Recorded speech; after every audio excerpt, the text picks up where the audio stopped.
Hey Shane, let's check this one out. Here we're going to graph the equation y equals x minus 2. So I'm just going to jot that down. Y equals x minus 2. So what we have to do is we have to fill in this table where they're going to tell us what the x's are. So they're saying let x be negative 3, negative 2, negative 1, 0, 1, 2, and 3. And what we're going to do is for each value of x, we're going to figure out what y is going to be using this formula right here. Okay? So for our first one, we're just going to fill out this table. They're telling us that x is negative 3. So I'm going to write y equals negative 3 minus 2. See how I just subbed in negative 3 for x. Now we're just going to evaluate. Negative 3 minus 2 is negative 5. So over here, let's put in negative 5. Nailed it. Then we continue with the same thing. Okay? Now x is negative 2.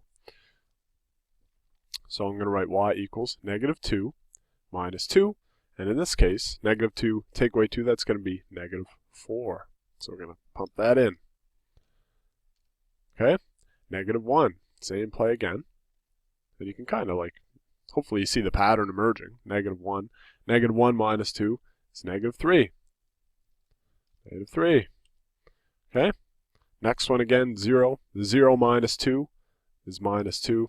See the pattern that's happening? We're just decreasing by 1 every time. Essentially, that's the way you could kind of autofill it now, but don't always, you should always check, especially on a test. Again, 1 minus 2. So that's going to be like this. 1 take away 2 is going to be negative 1. So we'll keep going. Negative 1. Okay, 2 minus 2 is going to be 0. And 3 minus 2 is going to be 1. Okay, I hope that makes sense. You can, again, you can use the pattern really. And now, once we've completed all of that, we're going to check out what the answer should be. A couple different ways of doing this. Make sure you blow up each one. But essentially, let me erase all this over here. Essentially, what we have here are ordered pairs. Here's one ordered pair, negative 3 and negative 5. So on my graphs, I'm looking for one that has negative 3 on the x and is down 5. So A, let's check this one out. This point here, again, look at the scale. Sometimes the scales are a little weird. This would be like 2, 4, 6, 8, 10. So this is going by 2s. And this one here would be going up by 2s as well.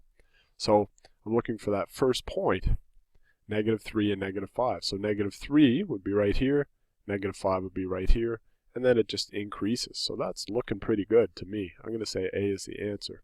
And clearly, if we look at B, well, this point, this would be negative 3, positive 5, right? Positive on the y, so that's not it. Same with this guy. Let's look at D. Now look here, here's negative 3, and that would be like negative 3, negative 2. It's not down far enough. So I'm going to say A is the answer there. And we nailed it. There we go. So this is like old school graphing going on here. Make a table. Back in the day, we'd just get you to pick the x's that you want. You could pick any ones you want, but now that we use this program, it's telling us what the x's are, find out what the y's are for each of them, and then graph it. And you could sketch that out on a sheet of paper just to get the gist of it. Again, you could just kind of reason through it like I did and eliminate the ones that you know are wrong. Also, just jot down that formula, y equals x minus 2. If you're interested, go to Desmos.com, www.desmos, D-E-S-M-O-S. This is a free graphing calculator. Use it with Chrome, don't use it with Internet Explorer, but it works with Chrome, works with Firefox. You can just click Start Graphing. It'll load it, and literally I'm just going to type in y equals x minus 2. Enter.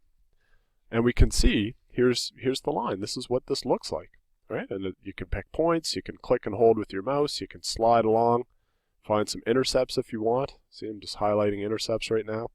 And so you could have that picture going and then kind of compare it just to get the general shape, and that would even allow you just to eliminate 2 of them right off the bat.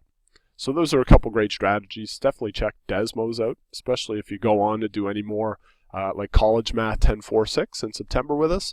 We're going to use Desmos a little bit. It's a great tool to help you. So I hope that helps, buddy. If not, shoot me an email, let me know.